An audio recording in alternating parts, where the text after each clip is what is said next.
안녕하세요. 지금은 평범한 주부로 살고 있는 40대지만 예전에는 아픔이 많은 사람입니다. 저는 할머니 손에서 자랐습니다. 같은 날에 부모님을 사고로 잃었거든요. 솔직히 잘 기억이 나지 않는 게 여행을 가던 길이었는데 저만 살았죠. 엄마께서는 현장에서 직사를 하셨고 아빠께서는 그래도 의식이 살짝 있으셨다고 해요. 저도 다친 상태이고 어렸을 때라 기억이 선명하진 않았습니다. 그러나 제가 회복했을 때는 이미 아빠께서는 떠나고 없으셨죠. 그러니까 부모님을 모두 잃었어요. 저는 임시로 이모네 집에 가서 생활을 하게 되었습니다. 엄마랑 아빠가 제 곁을 떠났다는 게 받아들이기가 버거울 정도로 슬펐고 아파서 밥도 제대로 못 먹고 내내 울다 지쳐 잠들기를 반복하다 그런 소녀딸이 안쓰러웠던 할머니께서는 저를 데리고 가셨어요. 할머니가 품고 사시겠다고 말이죠. 이모는 시골 동네에서 애가 뭐라고 사냐고 반대를 했지만 할머니가 괜찮을 때까지는 저를 케어하고 싶다고 하셨대요. 할머니는 저를 과할 정도로 보듬어 주셨어요. 하루아침에 부모 잃은 손녀딸이 안쓰러우셨겠죠. 그런 할머니의 마음도 헤아리지 못하고 지겹도록 매일 울었고 그런 저를 붙들고 할머니는 어느 날은 같이 울기도 하셨고 다독여 주기도 하셨고 서로가 너무 아픈 시간을 보내야 했어요. 저는 부모를 잃었고 할머니는 딸을 잃은 건데 어려서 그런 생각을 못했습니다. 할머니의 사랑을 독차지하면서 애지중지 키우셨기에 그 덕분에 저는 바른 성인으로 성장할 수 있었습니다.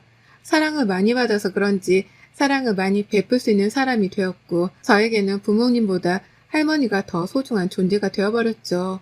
어엿한 직장이 생기고 사회생활을 하면서도 할머니와 시간을 보내는 걸 소홀히 하지 않았습니다. 제가 가장 아프고 절망적인 순간에 제 곁을 지켜주신 분이 바로 저희 할머니니까 그런 할머니가 제 곁을 떠나기 전까지는 이제는 제가 최선을 다해서 할머니를 모시고 싶었습니다. 그러던 중 저도 좋은 사람을 만나게 되었어요. 남편은 제 사정을 제가 다 말해서 알고 있었고 그래서 그런지 저만큼이나 저희 할머니께 자상하고 씩씩하게 잘해줬던 사람이었습니다. 그런 모습을 보고 이 사람과의 미래를 그려볼 수 있었어요. 남편과는 3년쯤 만났을 때 아이가 찾아왔습니다. 준비했던 게 아니라서 정말 놀라웠고 회사 일이 상당히 바쁜 상황이기도 했고 혼전 임신이라 무척 당황스러웠습니다.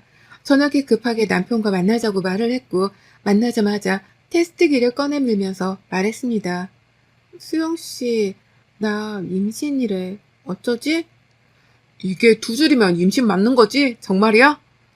우리 아직 결혼 준비도 못했고 지금 한참 바쁜데 진짜 큰일이다.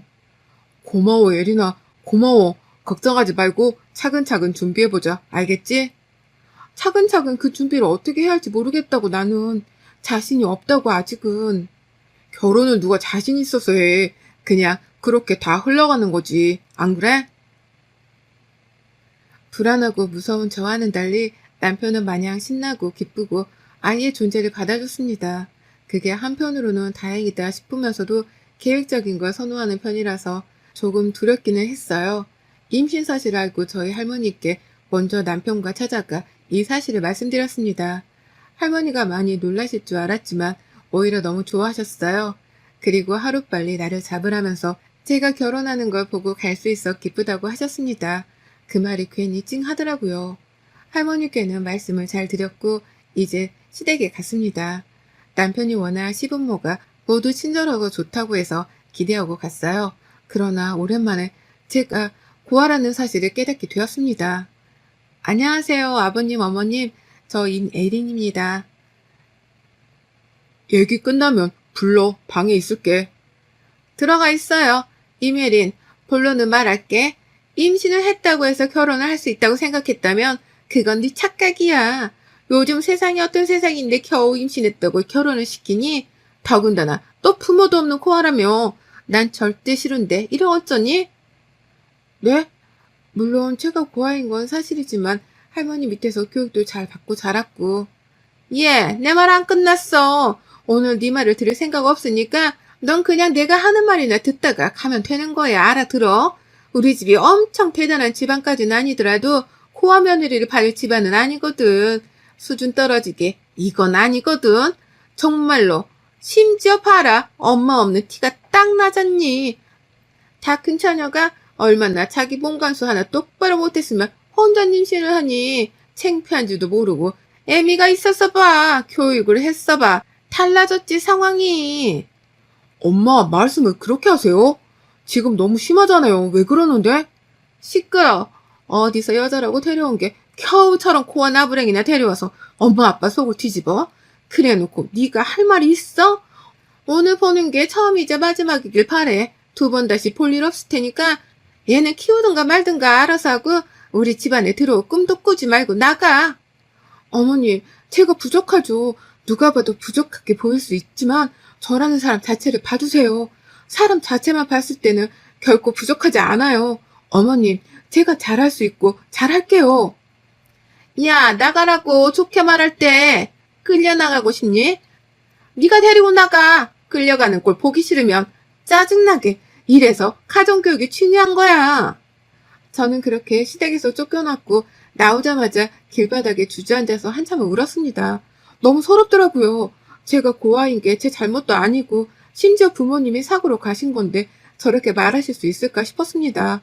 남편이 제게 수없이 미안하다며 같이 바닥에 주저앉아 울고 또 울었지만 들리지도 않았어요. 가장 큰 아픔을 묻고 살았는데 너무 기습적으로 공격을 당한 기분이라 쉽게 진정되지 않았습니다. 본인이 알아서 하겠다며 믿어달라고 아기를 생각해서 우선 진정하라고 했지만 그 말도 미웠어요. 보통은 이런 경우 시댁을 찾아가서 빌고 또 빌겠지만 오히려 저는 피했습니다. 제 상처를 다시 꺼내기 싫어서 그걸 직면하면 제가 무너지니까 피해버렸죠.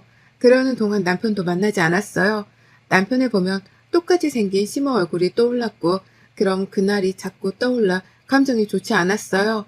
결국 남편은 시부모에게 난리를 쳤고 2달쯤 지나서야 허락을 해줬습니다. 결혼을 하라고 먼저 시부모에게 연락이 왔지만 달갑진 않았어요. 남편도 좋고 당연히 결혼해야 한다는 건 알았지만 뭔가 꺼림칙했습니다. 우여곡절 끝에 결혼은 했지만 당연히 힘들었어요. 애상했고 애상만큼이나 힘들었습니다. 시모도 저도 싫었지만 저만큼이나 저희 할머니도 싫었어요. 제 앞에서 해서는 안 될 말까지 서슴없이 했죠. 너희 할머니는 편찮으신 것도 없니? 네, 없으세요. 건강하세요. 늙으면 적당히 살다 갈 줄도 알아야지. 그렇게 손녀딸 예쁘다고 하시면서 눈치도 없지. 안 그러니? 결국 늙으면 다 짐인 거야. 너도 봐라. 너 키워줄 때 할머니밖에 없던 거지. 네 가정 꾸리고 사니까 할머니 짐이잖아. 절대 그렇게 생각 안 해요, 어머님. 할머니한테 그렇게 말씀하지 마세요. 뭘 아니야. 너는 아니라고 할지 몰라도 우리 수영이한테는 너도 짐이고 너희 할머니도 짐이지. 넌 솔직히 애 낳고 팔자판해졌지. 집에서 놀고 먹으니까. 솔직히 말해봐. 임신 계획적으로 한 거지? 어머님, 대체 언제까지 이러실 거예요? 이제 그만하실 때도 된 거 아닌가요? 돈도 없고 능력도 없는 고아름 며느리로 받아줬는데 내가 이 정도 말도 못하니? 너 그딴 말도 듣기 싫으면 혼자 살았어야지. 거기다 늙은 할매까지 있는데 내 아들만 불쌍한 거 누가 봐도 그렇지 않아?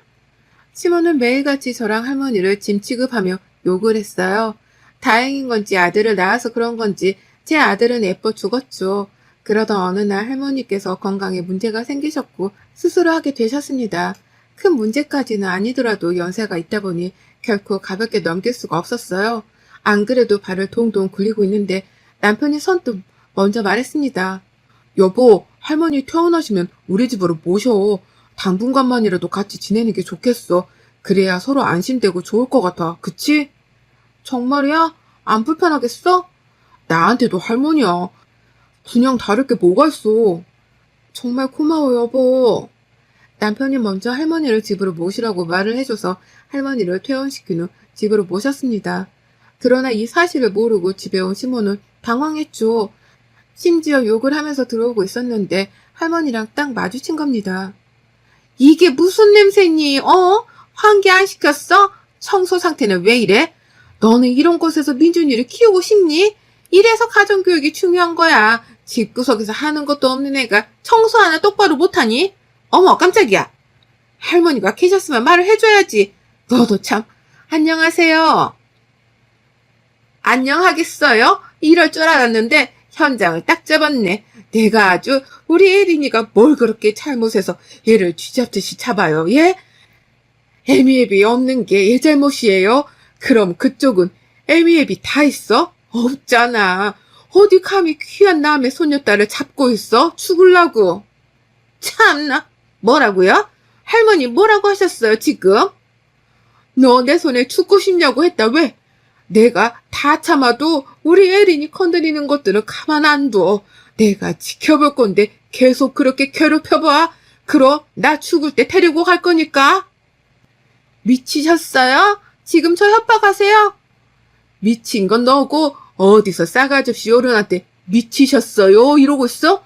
너야말로 가정교육 어떻게 받은 거야? 그래놓고 누가 누구한테 지랄이야 지랄이. 입 다물고 니네 집으로 가. 속 시끄럽게 하지 말고.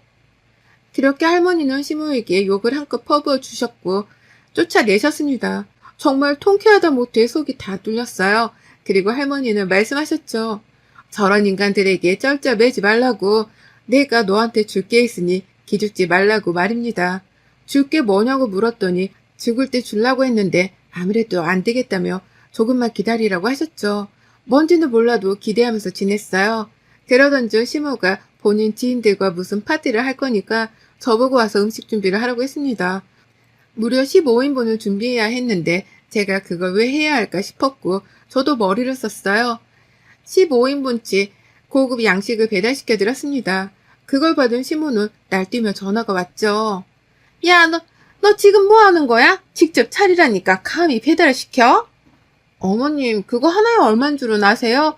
엄청 비싼 거니까 생색내세요? 너 지금 나랑 장난치니?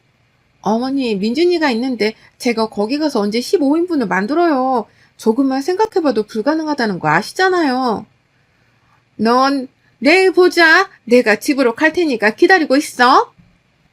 시모는 아주 화가 잔뜩 나서 날뛰었지만 통쾌했어요. 이런 식으로 저도 시모를 골탕 먹이기 시작했습니다. 제가 이렇게 힘을 내서 시모랑 맞서고 있는데 더 큰 힘을 주신 게 바로 할머니셨죠. 제게 무언가를 준다고 하셨던 할머니는 저를 불렀어요. 할머니 왜? 잘 들어 에리나. 이게 원래 나 죽으면 우리 에린이한테 주라고 남겨둔 건데 언제 죽을지도 모르고 뭐하러 죽어서 주나 싶어서 그냥 지금 줄게. 니네 이모 삼촌들도 다 나눴는데 다들 너한테 더 주라고 해서 네 몫이 많아. 그니까 나중에 이모 삼촌들한테 고맙다고 인사라도 꼭 하고 이거 들고 떳떳하게 살아. 기죽지 말고. 할머니, 이걸 내가 어떻게 받아? 너는 내 귀한 손녀딸이면서도 내 딸이야, 에리나. 그리고 가장 아픈 손가락이고 가장 예쁜 손가락이야. 할머니한테 너무 큰 기쁨을 준 손녀딸이라서 내가 오히려 고맙지. 그렇게 할머니께 받은 건 상가 건물이었고 30억대였죠. 여기서 나오는 월세만 해도 상당히 했기에 접는 눈물이 났어요. 이걸 양보해준 이모와 삼촌들에게도 감사했고 끝까지 붙들고 계셨을 할머니께도 감사했습니다. 무엇보다 할머니의 말씀처럼 믿는 구석이 있으니 당당하게 시모에게 맞서야지 싶었어요. 남편에게도 말하지 않고 우선 월세는 받아서 계속 모으고 있었습니다. 갑자기 큰돈이 생기면 사람이 어떻게 달라질지 몰라서 말하지 않았어요. 할머니는 저희 집에서 지내시다가 많이 호전되시고는 시골집으로 가시고 싶다고 하셔서 모셔다 드렸고 다시금 일상을 살게 되었죠. 곧 명절이 다가오고 있어서 스트레스였지만 괜찮았어요. 믿는 구석이 있으니 당당해지자 라면 속으로 또 다짐을 했습니다. 오지 말기를 바랬던 명절은 성큼 다가왔고 시댁에 갔어요. 가서 기계처럼 일을 하고 있는데 시모는 또 저를 향해 비난을 퍼부었죠. 오늘은 뭐하러 음식을 직접 하니? 저번처럼 그냥 시켜버리지, 어? 뭐 그럴까요 그럼? 뭐야? 너 대체 왜 이래? 왜 이렇게 싸가지가 없어진 건데? 뭐가요? 저 원래 이래요. 착하게 해도 싸가지 없고 싸가지 없이 해도 싸가지 없는 거면 그냥 후자를 택하려고요. 그렇게 시모랑 한바탕 말다툼을 하는데 갑자기 누가 시모에게 부침가루를 던졌고 순식간에 하얘졌습니다. 입이 떡 벌어져서 가만히 서서 보고 있었는데 부침가루를 던진 건 다름 아닌 형님이었어요. 시모가 끔찍하게 아끼는 형님이요. 형님은 집안 자체가 탄탄한 있는 집 자식이라 시모가 함부로 대하지도 못했고 늘 우리 며느리애기야 라면서 물고 빨고 그랬습니다. 그래서 명절에도 굳이 오지 않았었는데 대체 이게 무슨 일인가 싶었어요. 며느리애기 너 너 지금 이게 뭐 하는 거니? 뭐 하긴요. 어머니께 부침가루 던진 거죠. 그러니까 대체 왜 그런 거냐고. 아, 이유가 조금 많은데 차근차근 말씀드릴게요. 우선 어머님 잘난 장남이 주제도 모르고 바람 폈더라고요. 그래서 그놈도 반 죽여버리려고 어머님이 늘 중시하시던 가정교육시킨 그놈 부모도 가만 안 둘 거예요. 그리고 동서가 안쓰러워서 순간 저도 모르게 던졌네요. 뭐라고? 파란이라니? 아, 그건 차차 말하는 걸로 하고 어머님은 뭐가 그렇게 잘나서 동서 무시하세요? 약자한테 강하고 강자한테 약한 비겁한 인간이세요? 저한테는 늘 쩔쩔매고 눈치나 살살 보면서 동서한테는 대체 왜 그러실까? 그러다 며느리 둘이서 힘 합쳐서 이 집안 아장내면 어쩌시려고 그래요? 너 지금 뭔가 대단히 착각하고 흥분한 것 같으니까 우선 진정하고 얘기를 따로 하자. 얘 앞에서 할 얘기는 아닌 것 같다. 얘라고 부르세요, 동서한테? 그럼 동서도 그냥 야라고 불러버려. 왜 당하고 살아? 뭐가 부족해서. 내가 오픈할 건 아니지만 지금 타이밍이 딱인 것 같은데. 어머니, 동서 부동산 부자인 건 또 모르셨죠? 뭐? 얘가? 아마 이 집 재산보다 동서 재산이 많을 텐데 이를 어찌해요? 어머님이 좋아하는 아들 둘 다 집으로 돌아오겠네요, 조만간. 얼른 돌려보낼 테니까 아들 방 깨끗하게 치우고 계세요. 나가자, 동서. 그렇게 저는 형님과 나왔어요. 영문은 모르겠었지만 우선 나와서 얘기를 들었고 남편의 실체를 알았습니다. 형님은 제게 말도 하지 않고 다 수를 써놨더라고요. 제가 혹시 당할까봐 말이죠. 할머니께서 제 명의로 부동산을 곧 돌려주기로 한 상황이었는데 우선 이혼하고 돌리라고 알려주셔서 그렇게 하기로 했습니다. 그리고 제가 왜 이혼을 해야 하는지를 물었는데 실체를 알고 말이 나오지도 않았어요. 그렇게 자상하던 남편에게는 10대 때부터 만나던 첫사랑이 있다고 합니다. 시부모가 너무 반대를 해서 어쩔 수 없이 헤어졌고 저랑 결혼하면서 정말 깨끗하게 정리한 줄 알았다고 해요. 그런데 뭔가 찜찜해서 알아보니 그 여자랑 애를 둘이나 낳고 두 집 살림을 하고 있었고 이걸 형님이 발견해서 증거까지 손수 구해주셨습니다. 충격이 컸지만 형님이 너무 침착하게 어떻게 해야 하는지를 알려주셔서 차분하게 대처를 했어요. 저는 형님이 도와주셔서 함께 이혼소송뿐 아니라 상간소송도 진행을 하게 되었고 남편은 갑자기 무슨 일이냐고 발뺌을 했습니다. 그래서 증거들을 얼굴에 던져줬어요. 무슨 일인지 당신이 정말 몰라서 물어? 나 하나만 물어보자. 나랑 결혼은 대체 왜 한 거야? 심지어 내가 무섭다고 자신 없다고 했는데 당신이 믿으라고 했잖아? 당신이 하자고 했잖아. 미안해, 민준 엄마. 사실대로 말하면 내가 결국 이렇게까지 망가졌다는 걸 부모에게 보여주고 싶었어. 그럼 그 사람이랑 나랑 받아줄 거라고 생각했어. 그런데 당신을 정말 사랑하게 되었고 우리 민준이도 진심으로 사랑해. 내 자식이잖아. 말은 똑바로 해. 그 여자는 딸만 둘 낳아서 니네 아빠가 아무것도 물려줄 게 없는 거고 우리 민준이는 아들이라 물려줄 게 있으니 사랑하는 거 아니고 넌 내가 바보 같냐? 고아로 살다 보면 상처가 많아서 약할 거라고 생각하거든, 사람들은. 근데 반대야.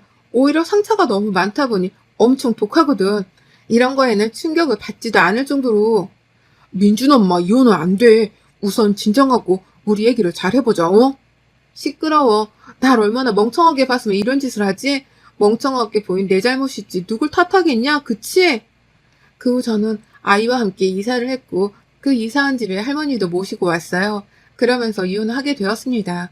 형님 도움이 정말 컸기 때문에 형님에게 큰 선물을 드렸고 그 이후에도 종종 만났습니다. 제가 이혼했다는 걸 알고 할머니는 처음엔 충격이 크셨지만 결국 제 행복이 우선이라며 괜찮다고 해주셨어요. 할머니가 상가명의도 넘겨주셔서 월세를 받으며 여유있게 살게 되었습니다. 그 덕분에 늘 꾸미던 작은 꽃집 하나를 열어서 운영을 하고 있어요. 안정을 찾고 행복하게 살고 있었는데 모르는 번호로 전화 한 통이 왔었습니다. 받아보니 잊을 수도 없는 그 목소리는 바로 시모였죠. 예린아, 제발 끊지 말고 들어줄래? 대체 왜요? 내 잘못이 큰 거 다 알아. 빌고 또 빌게. 너 찾아가서 빌게. 내가 싹싹 빌 테니까 제발 우리 집 한 번만 도와줘. 무슨 소리예요? 투자를 잘못해서 그냥 다 망했어. 혜린아, 도와줄 사람은 너뿐이야. 너 돈 있잖아. 제발 한 번만 도와주면 절대 잊지 않을게. 갚을게, 어? 살 수가 없어. 숨통이 조여서 죽을 것만 같아. 밥도 안 넘어가고 숨이 안 쉬어지고 가슴 통증도 찌릿하고 막 그러세요? 그래, 그거야. 그게 당신이 나 괴롭혔을 때 내 증상이야. 결국 뿌린 대로 거둔 거네. 꼴 좋네요. 여기서 더 망하게 기도할게요. 제가 무교인데 누구든 신이든 뭐든 다 빌어볼게요. 당신 피눈물 쏟다 지치라고 빌어드릴 테니까 꼭 더 망하세요. 그럼 이만. 자세한 거는 몰라도 알아보니 완전 망했다는 그 말은 사실이었습니다. 저를 그렇게 구박하고 못살게 굴더니 본인들이 막상 그런 일을 겪으니 죽을 것 같다며 저에게 연락한 신호를 보고 놀라웠어요. 사람이 아무리 염치가 없어도 그렇지 어떻게 저한테 연락할 생각을 했을까요? 전 앞으로도 보란듯이 저희 아들과 더 잘 살아갈 거예요. 제 긴 사연 들어주셔서 감사합니다. 여러분도 꼭 행복하시고 무더운 여름 더위도 조심하세요. 여러분의 생각은 댓글로 남겨주세요. 오늘도 시청해주셔서 정말 감사합니다.